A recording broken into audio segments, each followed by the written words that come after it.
이번 시간에는 전 세계가 자원을 무기화하는 이유를 알아보려고 합니다. 그리고 어떤 투자를 해야 되는지까지 한번 알아보도록 할게요.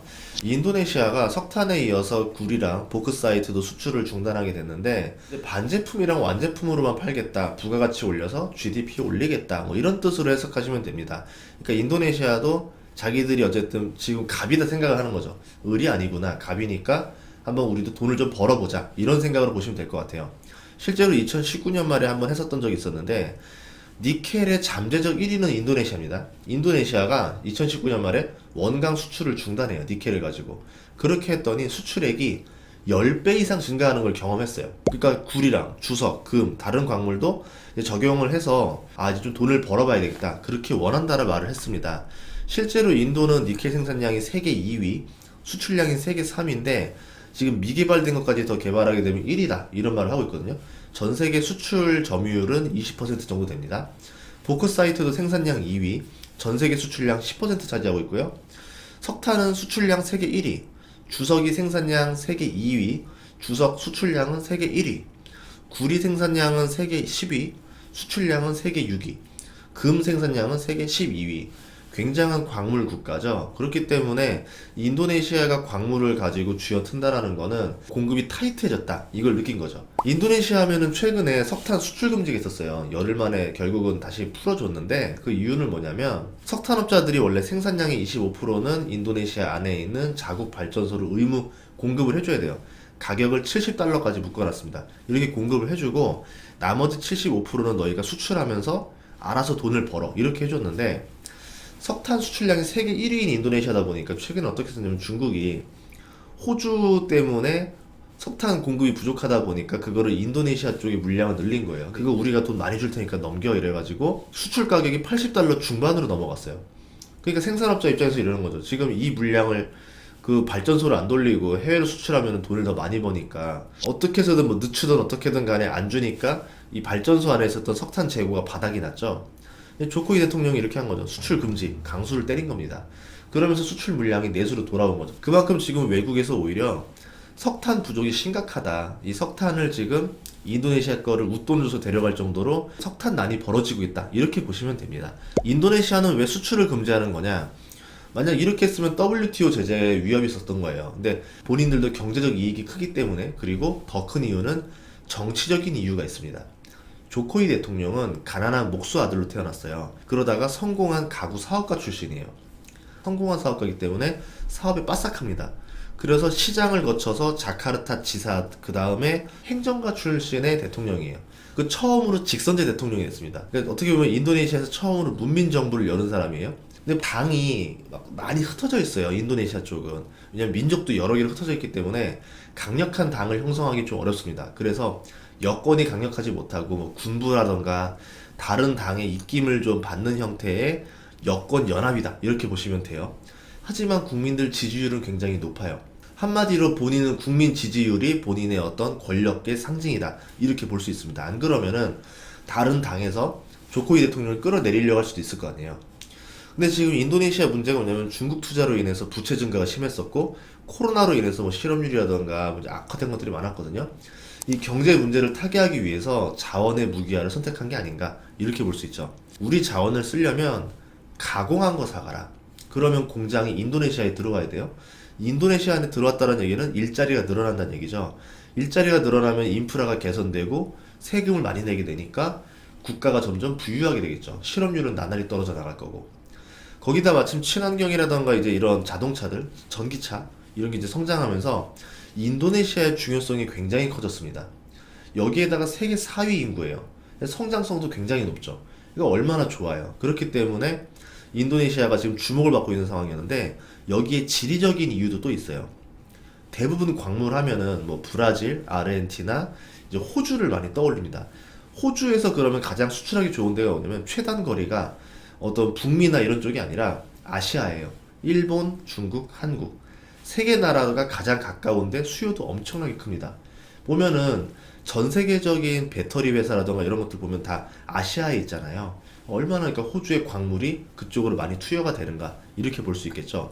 근데 이 호주의 광물이 남중국해를 거쳐서 중국이랑 뭐 한국이랑 일본으로 가는데 그 길목에 인도네시아가 있습니다. 그 중에서도 핵심이라고 볼 수 있는 자카르타가 그 지역에 있겠죠. 그렇다 보니까 현대차라던가 LG 엔솔 같은 경우도 인도네시아에다가 배터리셀 합작 공장을 지었어요. 여기다가 추가로 LG화학은 지금 니켈 공장을 여기다 지으려고 준비 중입니다. 그렇게 하는 이유는 뭐냐면 법인세라던가 관세 등의 세제 혜택을 받을 수가 있고, 그렇게 되고 니켈을 여기서 안정적으로 공급받게 되니까 어떻게 보면은 전기차 생산기지, 전진기지로서 굉장히 매력이 있다라는 거죠. 여기에 좀 더 보면은 실제로 지금 중국과 인도네시아, 칠레 같은 나라들이 자원의 무기화가 지금 빠르게 진행되고 있습니다. 광물 가격이 오르면서 지금 경제적 가치가 증가하고 있잖아요. 그런데 미리 확보했던 국가들이 있어요. 내가 리튬 광산을 싸게 사놨어, 니켈 광산 싸게 사놨어 이러면서 다른 나라 기업들, 다른 나라 국가가 와가지고 이 광물을 가져갑니다. 그러면 이 본국, 이 자원이 많았던 그 나라 국민들은 단순한 노동자로 전락하는 거죠. 부가가치가 늘지가 않으니까 사람들이 불만이 잔뜩 나오는 거죠. 고생은 내가 다 하는데 국가가 이 광산을 헐값에 파는 바람에 나라가 돈을 벌지 못하고 있다. 공격을 당하는 거거든요. 여기에 환경 문제도 발생합니다. 나쁜 거는 그 나라가 다 떠안고 좋은 거는 선진국이라던가 이 자원을 확보한 나라들이 가져가겠잖아요. 그러니까 어떻게 보면 지도자는 국민 여론을 의식해서 자원의 무기화를 할 수밖에 없다라는 거죠. 그렇지 않으면 내가 국민의 지지를 잃기 때문에. 여기에다가 미국의 글로벌 정책도 바뀌었는데, 예전에는 글로벌 패권주의 전략이었다고 하면은 이제는 다르게 소국주의 전략으로 바뀌고 있습니다. 점점 발을 뺍니다. 너가 스스로 알아서 해야지. 왜 자꾸 미국한테 계속 도와달라 그래? 빼버려요. 그러니까 WTO도 어떻게 보면 제재하지 않고 약간 방치하는 것도 있는 것 같아요. 그러니까 경제적 이익과 정치적 이익이 이렇게 맞물리면서 자원의 무기화가 앞으로 더 점점 가속화될 것이다. 그럼 투자자 입장에서는 그냥 자원의 무기화가 앞으로 더 진행될 거라 생각하고 그에 대비하는 투자를 하는 게 훨씬 더 안전한 선택이 될 수 있다라는 거죠. 석탄은 둘째 치고요. 지금 제일 급한 거는 니켈이에요. 니켈이 앞으로 우리가 많이 주목을 해야 되거든요. 그 이유는 니켈이 전기차 배터리의 핵심 소재이기 때문인데, 중국 배터리사의 주력인 리튬 인산철에는 주로 탄산 리튬이 들어가고요. 한국계는 이제 뭐 NCM이라던가 NCMA가 많이 들어가는데 하이니켈이 주로 들어갑니다. 하이니켈 합성에 필요한 수산화 리튬이 또 중요합니다. 결국은 이러든 저러든 리튬도 많이 들어간다는 얘기고요. 어쨌든 니켈을 우리는 많이 쓰고 있는데 니켈이 들어간 배터리가 성능이 되게 좋아요. 주행거리도 길고. 전기차 같은 경우는 가장 큰 단점이 주행거리랑 충전 문제였는데, 니켈을 쓰게 되면 여기서 좀 더 자유로워지는 거죠. 훨씬 더 고급 승용차, 고급 전기차에 니켈이 들어갈 수밖에 없다, 이런 거고요. 니켈 함량이 높아질수록 출력이랑 주행거리가 증가하기 때문에 앞으로 이렇게 기술이 이쪽으로 갈 수밖에 없지 않겠는가, 이렇게 보고 있습니다. 테슬라도 이런 말을 했었어요. 머스크가 리튬 이온 배터리 증산에 니켈이 지금 가장 고민이다, 뭐 이렇게 말하고 나중에는 뭐 LFP를 지금 확대하겠다, 뭐 이런 얘기를 하고 하지만, 그래도 테슬라도 니켈을 분주하게 확보하고 있거든요.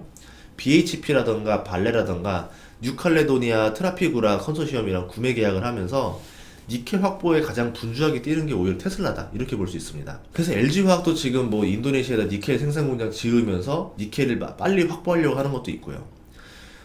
니켈 함량을 90%까지 높인 지금 하이니켈이 있는데, 이게 NCMA거든요. 니켈, 코발트, 망간, 알루미늄. 이 배터리용 양극재 생산을 위해서 LG화학이 이렇게 준비하고 있다, 이렇게 보시면 되고요. 니켈을 분주하게 확보하는 이유도 있습니다. 왜 그러냐면, 보다시피 니켈은 가격이 점점 올라가고 있고 재고가 지금 빠르게 줄어들고 있어요. 굉장히 빠른 속도로 줄어들고 있어요. 1년 만에 지금 재고가 절반 이하로 떨어졌습니다. 그렇다는 얘기는 니켈 가격이 지금 올랐지만 떨어지기도 쉽지 않은 상황이다, 이렇게 볼 수 있겠죠. 리튬 같은 경우도 잘 보셔야 되는데, 수요가 작년에 10만 톤이었다가 2030년에는 70만 톤으로 늘어나요. 7배가 늘어나요. 그러면 리튬도 7배로 공급을 늘릴 수 있느냐? 그건 미지수입니다. 아마 좀 어렵지 않겠는가 보는 거죠. 결국은 공급이 타이트하거나 부족할 수밖에 없다, 이렇게 보는 거거든요. 거기다가 리튬을 가진 나라들이 몇 개 안 돼요. 한 4개에서 5개 국가가 리튬을 다 독점하고 있습니다. 그 중에서 굉장히 많은 리튬의 광산들을 중국계 기업들이 차지하고 있어요. 그래서 전기차 시장으로 가면 갈수록 중국계에 있는 업체들이 유리할 수밖에 없다라는 게 이미 벌써 빠르게 확보를 많이 했다라는 거죠. 콩고의 절반 이상 매장된 코발트가 있는데, 이것도 중국이 확보해서 채굴하고 있습니다. 망간은 저번에 중국에서 공급망 사태로 급등한 다음에 급락했었거든요. 여기서 알 수 있는 건 뭐냐면, 망간도 중국에 많이 의존하고 있다, 이렇게 볼 수 있다라는 거죠. 국내 배터리 원자재 수입 의존도를 보면요, 리튬이든 코발트든 망간이든 간에 중국 의존도가 매우 높다라는 이 문제가 있습니다. 결국은 중국이 이거를 무기화 해버리면은 우리나라 기업들이 배터리를 만드는데 또 문제가 생길 수도 있다라는 거죠. 그럼 어떻게 보면 서로 배터리 경쟁을 중국과 한국이 하고 있는데 중국이 목줄을 쥐고 있다. 굉장히 어떻게 보면 우리나라도 이걸 다변화하기 위해서 미리미리 준비를 해놔야 된다. 이렇게 볼 수 있거든요. 어쨌든 이렇기 때문에 배터리 관련 원자재를 서로 확보하기 위해서 가격이 치솟을 수밖에 없고 원자재 가격은 앞으로 오를 가능성이 높지 않겠는가 이렇게 추측을 하고 있고요. 장기적으로 원자재 관련해서 전기차 특히 원자재는 우리가 주목할 필요가 있다 이렇게 보고 있습니다. 어떤 기업들이 있느냐, 리튬 같은 경우는 제가 저번 영상에 아예 찍었죠. 따로 리튬만 따로 찍었습니다. 미국 증시에서는 앨범알이라던가 리벤트, 리튬 아메리카, SQM, 스탠다드 리튬 뭐 이런 것들이 있고요. 중국에서는 강복 리튬, 천재 리튬, 뭐 아와그룹 같이 리튬 호수를 가지고 있는 기업들까지도 연장해 볼 수도 있겠죠. 국내에는 포스코가 100조가 넘는 염호 호수에 있는 리튬 채굴권을 가지고 있잖아요.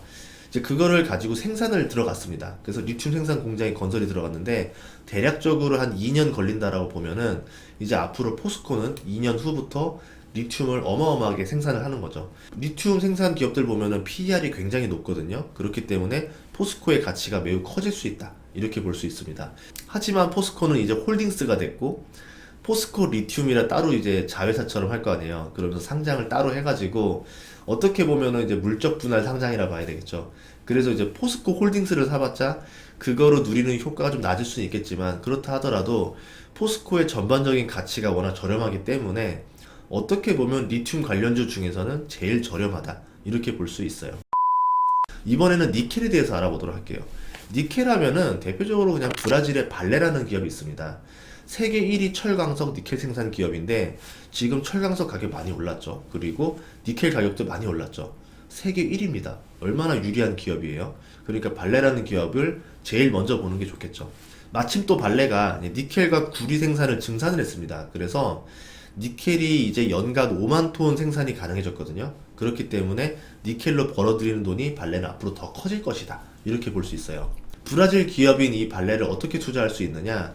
미국의 ADR로 투자할 수가 있습니다.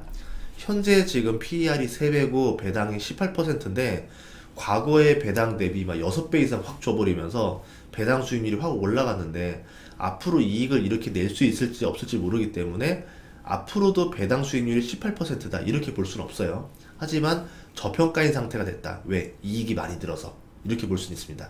인도네시아 발레도 있습니다.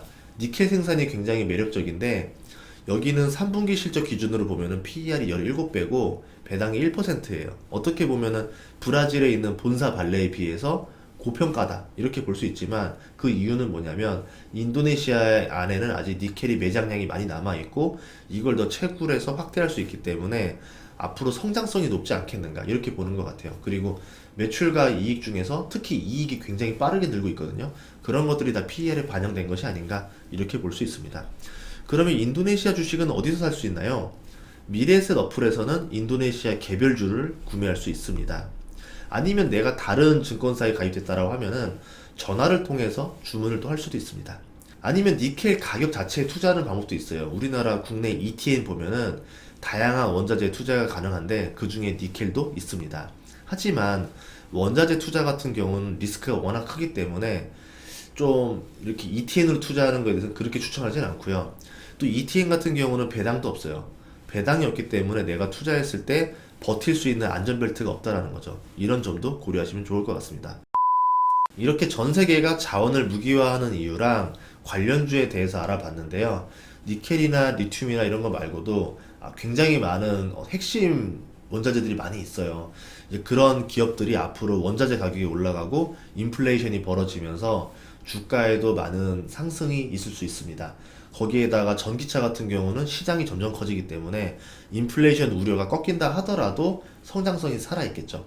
이렇든 간에 저렇든 간에 나름대로 성장성을 확보했기 때문에 주가로서는 굉장히 매력 있는 주식이 될 수도 있겠죠.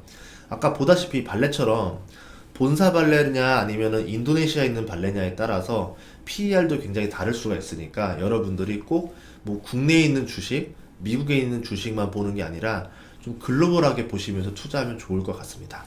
다음 시간에도 좋은 정보로 찾아뵙겠습니다. 구독과 좋아요 부탁드릴게요. 고맙습니다.